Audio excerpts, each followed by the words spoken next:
బెంగళూరు మేయర్కి వాళ్ళు పార్టీ ఇవ్వడమా? దానికి DIG chief గెస్టా? అందరూ కలిసి ఏదో గూడు పుటాని చేయడం కోసమే ఆ హోటల్లో కలుస్తున్నారు నా అనుమానం. ఆ వెంకటరత్నానికి డిఐజీకి సంబంధం ఏమిట్రా? అవునరా, ఇప్పుడు తేలాల్సింది ఆ విషయమే. హోటల్ సౌదా బేడా నో నా తండ్రి కదా బేడా.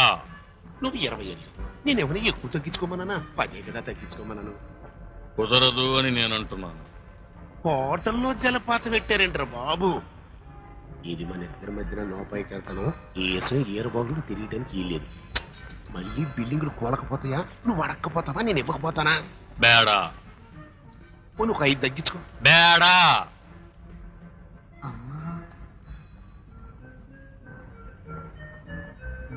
సార్ మిమ్మల్ని రమ్మంటున్నారు. వెళ్ళానండి. మిమ్మల్ని కాదు, ఆయన ఒక్కనే పైకి రమ్మన్నారు. రండి, ఏదో మాట్లాడాలంట. వెళ్ళండి, బాగా తాగండి. నా సొమ్మంతా ఉడకేస్తున్నారా బాబు? అయిపోయింది సార్. థ్యాంక్స్. జలపాతం తాగమను. ఎవ్వరు లేరు, బాగా గిట్టేలా ఉంది. చూడండి సార్, ఆ విషయాలన్నీ మీరే చూసుకో. Okay sir. ఏదైనా ప్రాబ్లం వస్తే వెంటనే నాకు ఫోన్ చేయండి. అలాగే సార్. ఆలస్యం కాకుండా చూసుకోండి. Okay okay. Do it quick. That's all. Hello hello mister Gowda. Mister, ఏమిటి nuisance? What happen my friend? నా పేరుతో పార్టీ పెట్టి ఆ వెంకటరత్నం నాతో చింతపండు బేరాలు ఆడతాడేమిటి? ఏదో కంగారు మనిషి, అందుకనేగా నేను మాట్లాడడానికి పిలిచింది. ఈ మాటలో గేటులో నాతో పెట్టుకోకండి. నా డబ్బు నాకు ఇవ్వాలి, లేదా?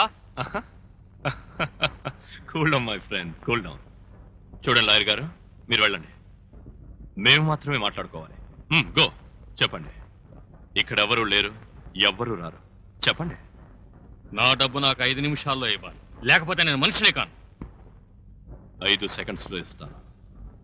ఆ పేపర్లు ఇవి. ఆహా, అంత తెలివి తక్కువ వాడిని అనుకున్నారా? డబ్బు ఇవ్వకుండా మీరు అలా అడుగుతారని నాకు తెలుసు. అందుకే దీనికి సంబంధించిన పేపర్స్ అన్ని మా మేనేజర్కి ఇచ్చి హోటల్లోనే ఉంచొచ్చాను. అనుకున్నది జరగకపోతే మిమ్మల్ని అందరినీ ఉరికంబానికి ఎక్కించే ఏర్పాట్లు చేసే వచ్చాను. అంటే మేము నాశనం అవ్వడానికి అన్ని సిద్ధం చేశామన్నమాట. సర్వనాశనం. ఎవరు? మీరు కాదు.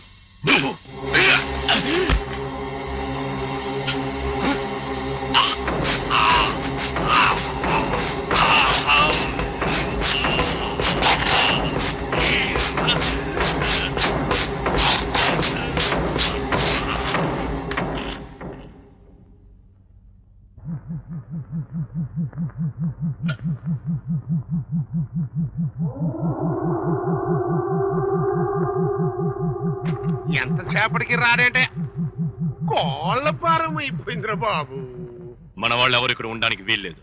వెంటనే హోటల్ రూమ్కి వెళ్ళి వీడి మేనేజర్ దగ్గర పేపర్స్ కలెక్ట్ చేసుకోండి. బాబు కాస్త తగ్గరా అన్న. బేడా అన్నావు, ఇప్పుడు నువ్వు ఏడా? కళ్ళు తెలుసుకుని ఉన్నాయి, మళ్ళీ తెలిసి బేడా అంటాడేమో.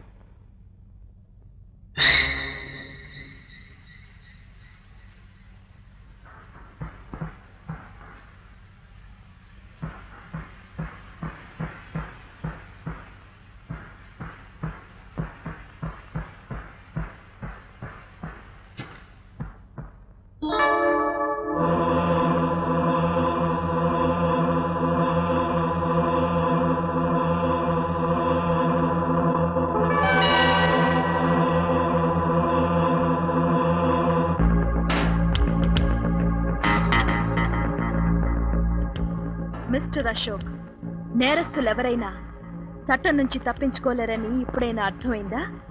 కానీ మీరు అర్థం చేసుకోవాల్సింది ఇంకొకటి ఉంది. నేరస్తుడు కాని వాడిని ఏ చట్టం బంధించలేదు. శవం పక్క నుండి కూడా హత్య చేయలేదంటావా? మీరు శవం పక్కనే ఉన్నారుగా, మీరే ఈ హత్య చేశారు నేనెందుకు అనుకోకూడదు? Impossible. It is possible. No way. yes.